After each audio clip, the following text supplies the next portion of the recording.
NZ Mortgages, powering the Lead on Purpose podcast. You can check them out at nzmortgages.co.nz. Did you know that the top 1% of high performers follow a set of daily habits that take less than an hour to complete? In this video, I'm breaking down those 7 habits that can help you stay focused, energized, and ahead of the game. No matter how busy life gets, let's go. I'm James Laughlin, and on this channel, we unlock your full potential through proven habits and strategies for personal mastery. So what are these habits I speak of? Well, over the years, I've been really fortunate to sit down with, interview, coach, work with some of the best performers on the planet, whether they're athletes, musicians, leaders, business owners. And I go deep on what do you do? How do you do it? And if I'm coaching them, I'm dropping these habits into their lives so that they can start to see the difference it makes. You don't have to be a world winner to implement these habits. Anyone can do it. Let's get started and have some fun. So, number 1, read 5 pages every single day. Actually read. Now, if you've got maybe say a challenge in reading, you can't really do it very well, it's a struggle. Okay, audiobook for 5 pages a day. But preferably if you can read the book. Old school book, get it out, have a look at it. So reading 5 pages a day, what's that going to do? It's going to compound. It seems like nothing almost. Like, why should I bother? Compounding that over days, weeks, and years, all of a sudden you're slowly and incrementally building incredible habits and deepening your understanding of the topic of choice, whatever it might be.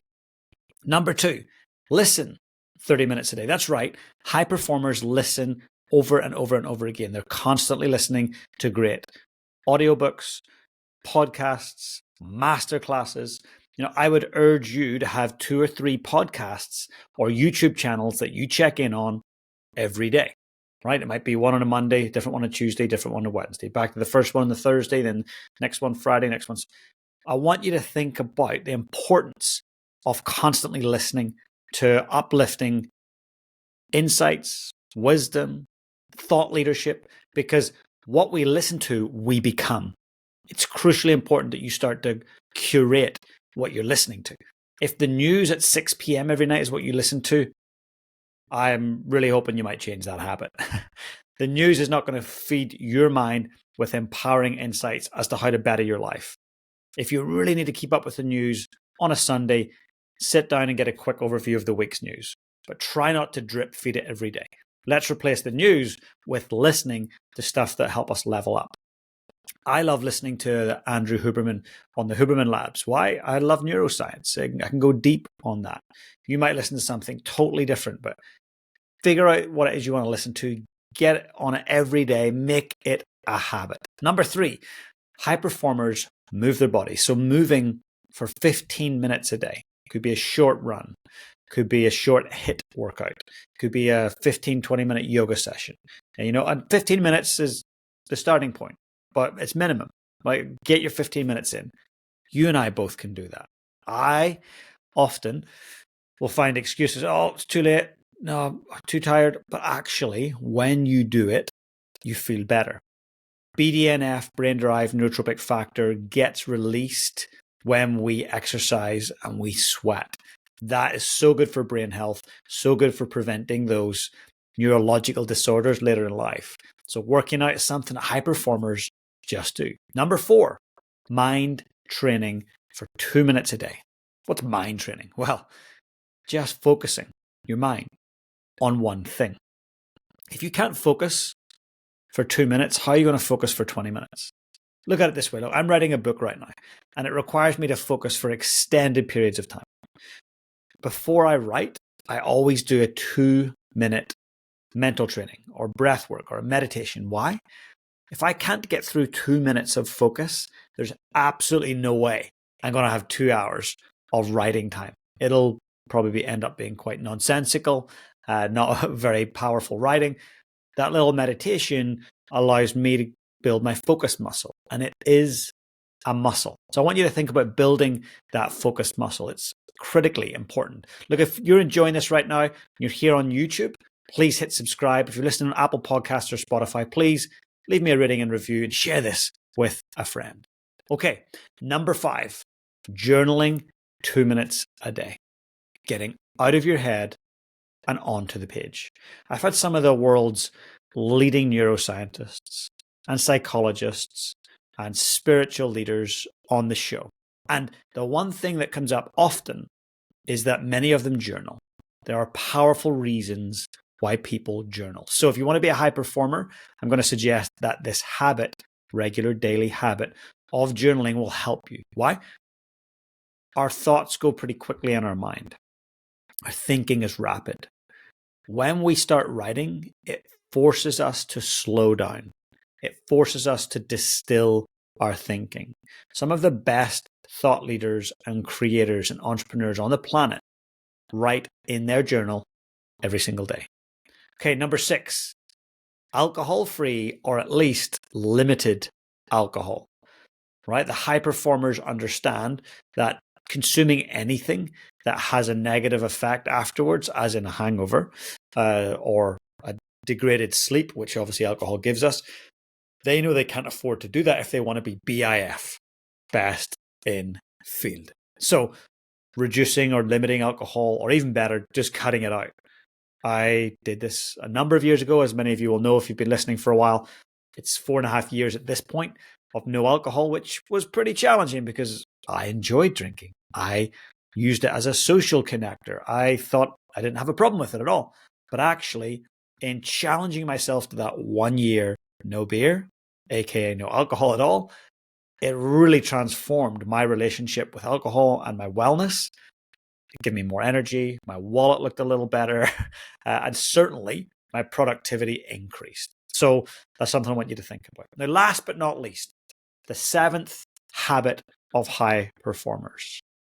They embrace the 3-2-1 evening routine. The 3-2-1 evening routine. This is often something I get asked about when I'm speaking on stages, usually at corporate events, but the 3-2-1 evening routine can be adopted by people who are in the corporate world, in the military world, in the software world, in the startup world, in the parenting world. The 3-2-1 evening routine is super simple. It sets you up for a great sleep. If you've got a great sleep, you're going to have a much better day the next day. Your energy levels will be higher, your focus will be better, your output will increase. What is the 3-2-1 evening routine? Well, super simple. 3 hours before bed, you want to no work, like zero work. Don't talk about work, don't take work calls, don't check your emails. 2 hours before bed, no food, no liquid. That's right. Why? We can then let our digestive system relax. That allows us to rest and digest. So we don't want to be eating constantly and using that energy. So 2 hours before bed, no food, no liquid. The no liquid thing's important because then you're not getting up at 3 or 4 or 5 a.m. to pee. You know, say you rise at 6 a.m., you don't want to be getting up at 4:27 a.m. to go to the toilet. You never get back into your sleep, right? So simple little routine. That's 3, that's 2. And then the 1 is 1 hour before sleep, no screens, no iPads, no Netflix on the TV. Get all your screens out the way. Engage with a book, engage with a human, go for a walk, hang out with your pets, do a little workout, journal, meditate. There's like a list that goes on and on. Do the dishes, do the laundry that keeps piling up. Evening routine right before bed, 1 hour. Get rid of the screens. I don't know how often you find this, but I often find myself when I watch Netflix watching the next episode and the next episode. The cliffhanger after cliffhanger, of course I want to watch it. And it's so fast moving that it keeps my attention. We've got to get cool with slowing things down. Reading a book takes time. Journaling takes time and thought. I want you to consider these 7 habits. I'm going to run through them very quickly for you again. Number 1, read 5 pages a day. Number 2, listen for 30 minutes, probably to a podcast or a YouTube channel. Number 3, move for 15 minutes. Number 4, mental training or mind training for just 2 minutes. Number 5, journaling for 2 minutes. Number 6, go alcohol free or at least limit your alcohol. Last but not least, number 7, adopt a 3-2-1 evening routine. I'm going to suggest you pick one of these and start running it. Don't do all of them all at once. It's too much to handle, even though they seem really simple. Our bodies don't like that much change, neither do our minds. So I would suggest pick one, do it for a couple of weeks until you're starting to build rhythm, and slowly introduce the next one. I do not believe in 75 hard.